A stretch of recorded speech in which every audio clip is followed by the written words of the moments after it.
Good morning, good afternoon, or good evening, and welcome to Ticket to Life. This is Henrie, and I hope that you have had a great week, or a great past 24 hours, or a great future 24 hours will happen for you today.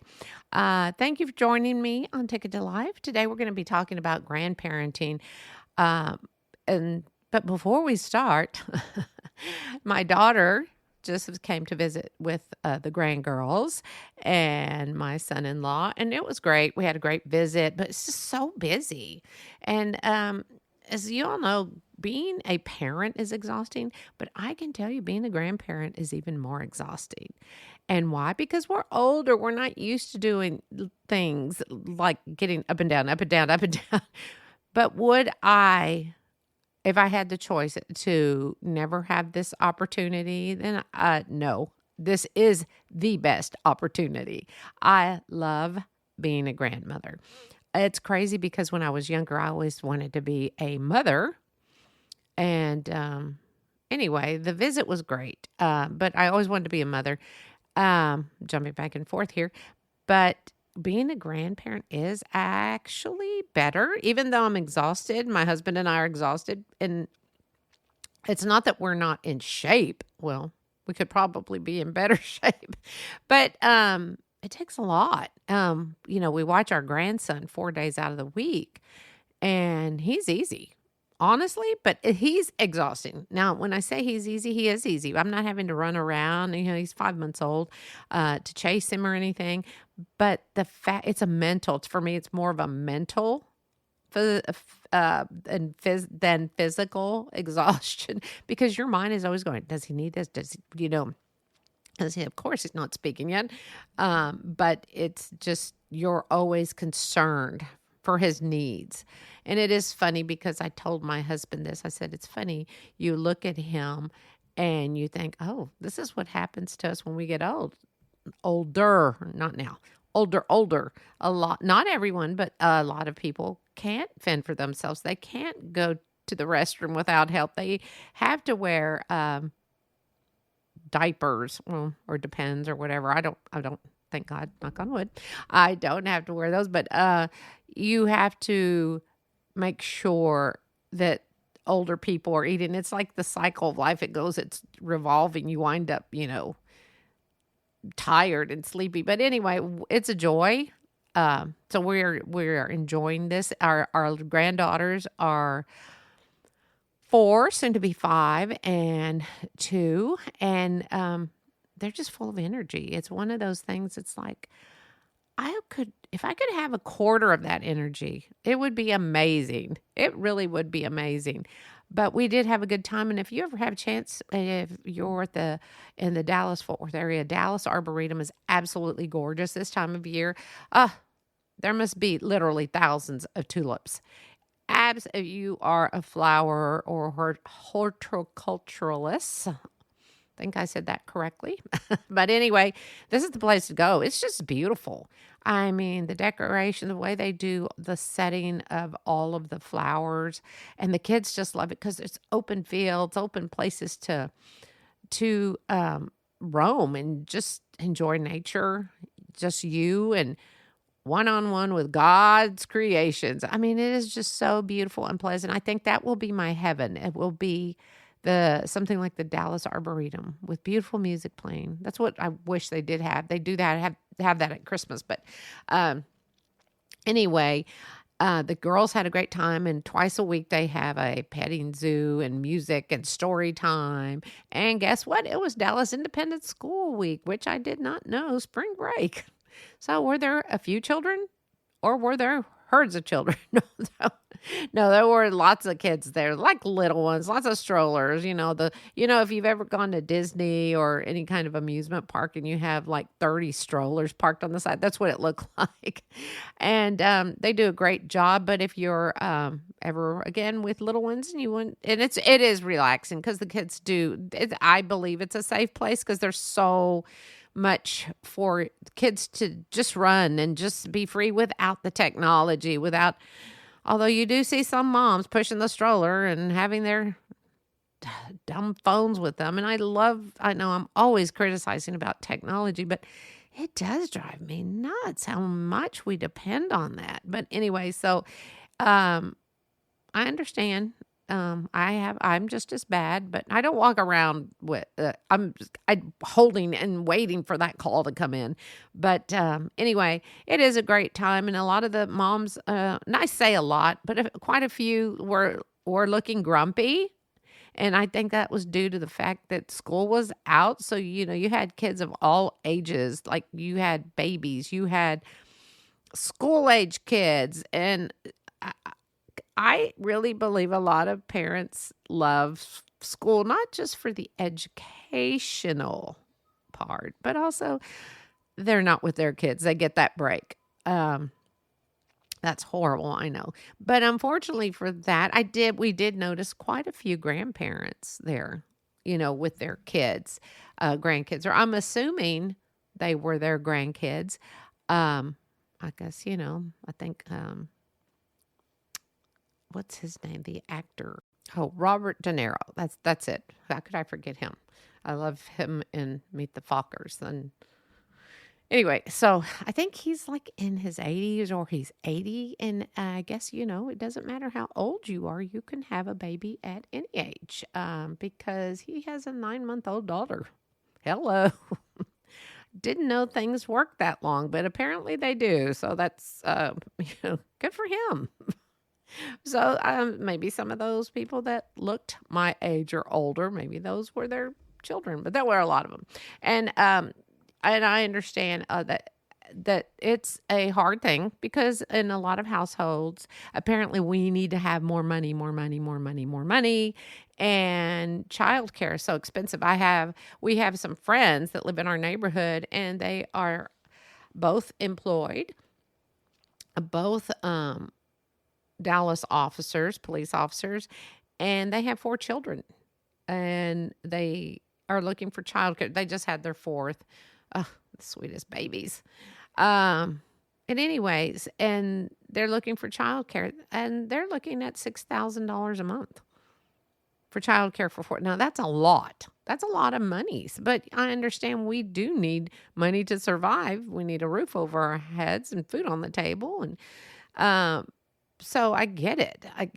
Why you would, and luckily, if your parents are able to take care of your kids and don't mind, like we do, we don't mind at all. My daughter would tutor, and we would go to her house and watch the girls for an hour, 2 hours while she did tutoring while she was still here in Texas. So, of course, we always try to help out because that's what parents are supposed to do.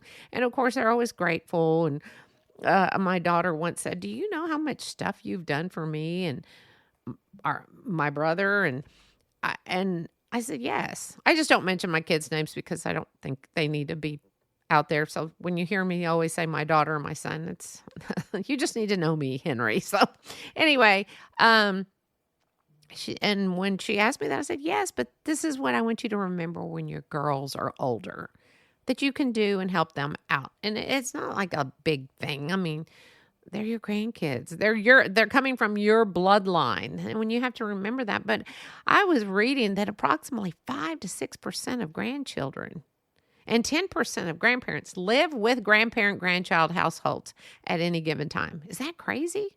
Because I know in the Hispanic, in my culture, we just live at home until it's time to, we fall in love and get married. I mean, I did. I think I was 20, I was 21 when I got married the first time. But that's just kind of what you do, or that's what we did. And I think that's kind of in other cultures too. They stayed home. But the only bad thing about, I say bad thing, but it's not. But there's less time for the grandparents to enjoy themselves because, and yes, I'm sure they're enjoying watching your kids, but remember, they've already done their part. They've already raised you. And now children are spending more time. Like I had mentioned to my son, our grandson spends more time with us during the week than he does with his mom and dad because they're working. So it's something to think about when you are thinking about having a child. Think about the child care, think about the cost, and think about your parents before. Now, we did offer, so that's different.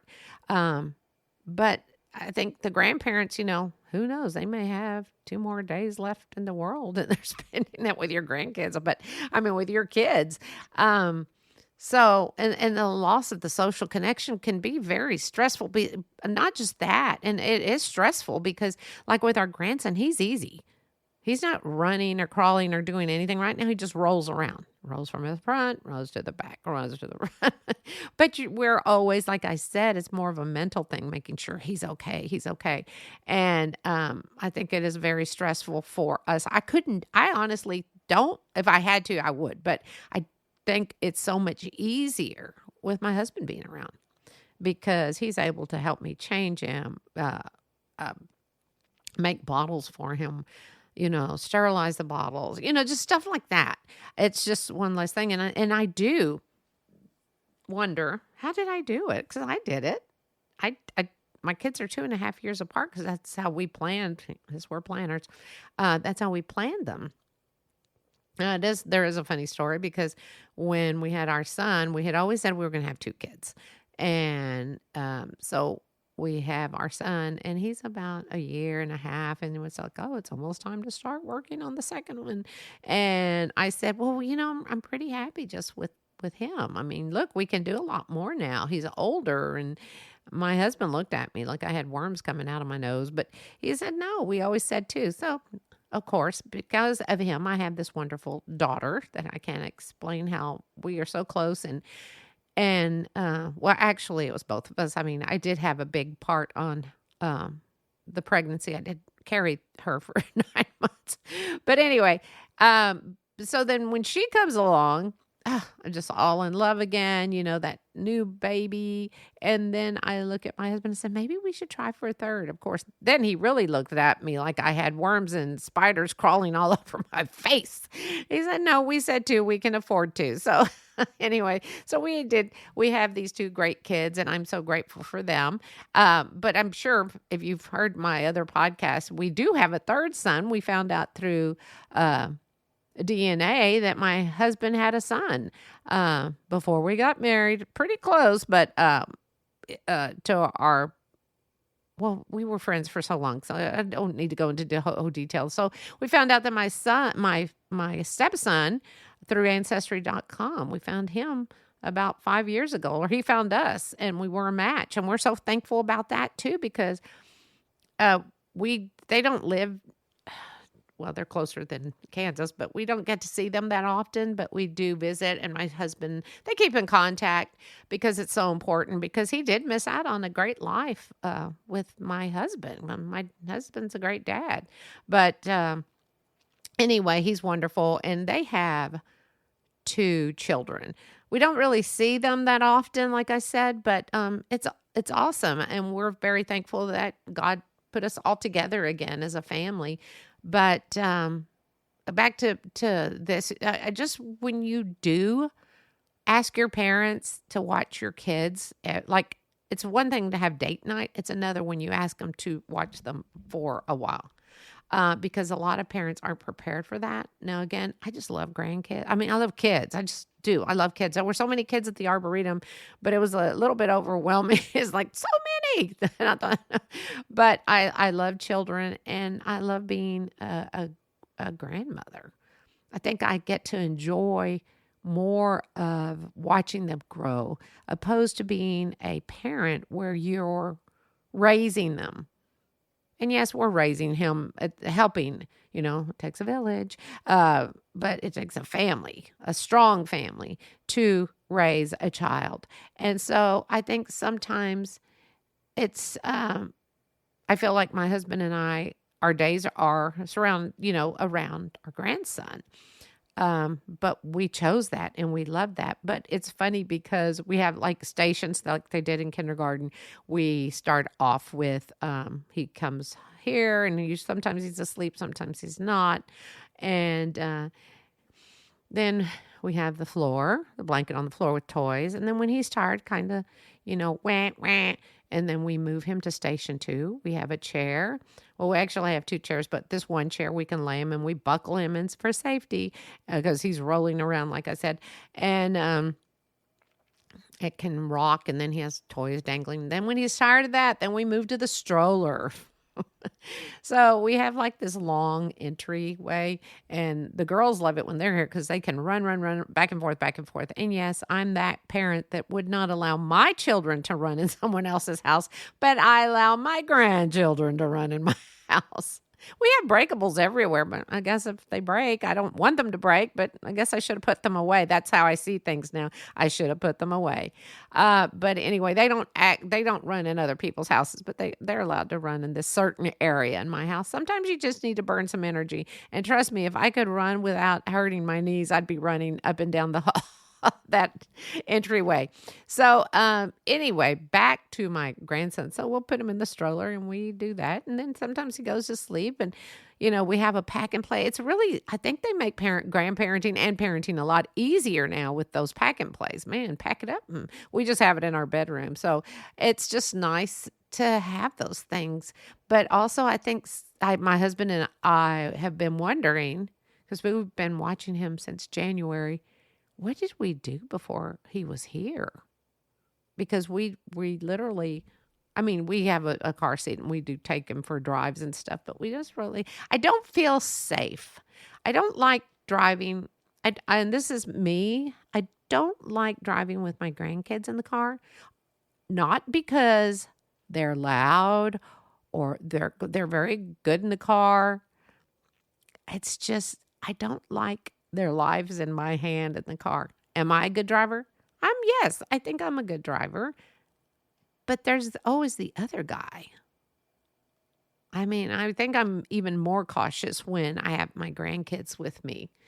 So I think that once we're watching him for 6 months. But anyway, it'll be over soon. And we'll just watch him one day a week. But then I see my daughter-in-law, and she is a hygienist, and some days, she comes late and she just looks so tired, and I think, oh my gosh, now you need to go home and feed him and bathe him. And I just remember that, and I God bless her. And then I see my daughter, like I've said in the past, she's amazing. She's so patient with my granddaughters. We are too, but she's just patient, and she's a lot more patient than I was. I can tell you that, but times have changed. But anyway, my husband and I have said once we're watching him, once a week, I think we're going to probably do something. I felt like we haven't done anything since we've been retired except make podcasts, and he's cooking on the cook team for the police department. But, I think that the average age of becoming a grandparent is 50, in their 50s. For women, and then older for men. But as for me, I didn't become a grandparent till I was 62. Yeah. And my kids both, had careers, fell in love, got married, and it's great because I wouldn't trade it for anything. And then I hear grandparents that just don't want to be around their kids, their grandkids or kids. And it's like, oh, they're coming over again. And, you always hear about people who take care of their grandchildren say, well, they get to go home. They don't live here. Well, yeah, they don't live there. But, it's just the best thing to be a grandparent. And we have to make the best of it because, as I'm always saying, life is short. Spend that time with them. Do things that you wish you would have done with your own children. That you have that time. And it's easy to put them in front of the TV, and it's easy to put them, give them your phone. There goes that phone again. How did we live without those phones when we were raising our children? We just did. But they are sweet, sweet children. They're angels of God. Literally, they are here and they're sinless. they're just these sweet little kids. And and one of the other hard things about being a grandparent, I hope I'm not repeating myself, but I could be, is not giving your kids your input. Well, this is what I did. Well, I don't know if you're doing that right. So, of course, I have learned to say, this is what you could do. You know what I used to do? I'm not saying you have to do that, because I did. One day I felt bad because I told my daughter-in-law something. Well, you need to do this and this and this and this. And I thought, that's Henrie. What are you doing? That's one of the things you said you hate to hear.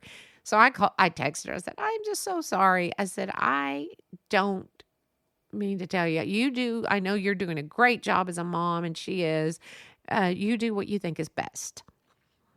And these are just my suggestions. And actually, my daughter is my go-to now, because things have changed so much in parenting that I will ask my daughter about certain things for my grandson, because, oh my gosh, how not just, there I go, saying that word technology, but it's not the technology, the advancements in stuff, natural stuff for kids that are better for them.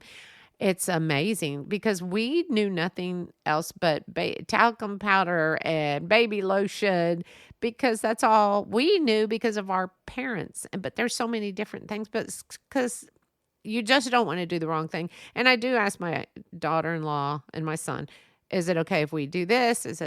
Can we go here? Before I just jump and take him somewhere or do something. But again, I really am not that comfortable driving I guess that's silly, but that's how I always am. Even when I'm with friends now, I'm just like, gosh, I don't mind driving. But, when you are driving the car, you are taking not only your life, but someone else with you. And, of course, you could be the person causing the accident. So I don't know, maybe that's my fear. I don't really worry about it, but I think about it. It's like, oh, gosh. But anyway, back to this. Love these kids. I think that sometimes it's hard for us to actually, for some, to accept the grandchildren, because you may not like who your child married, or you may not like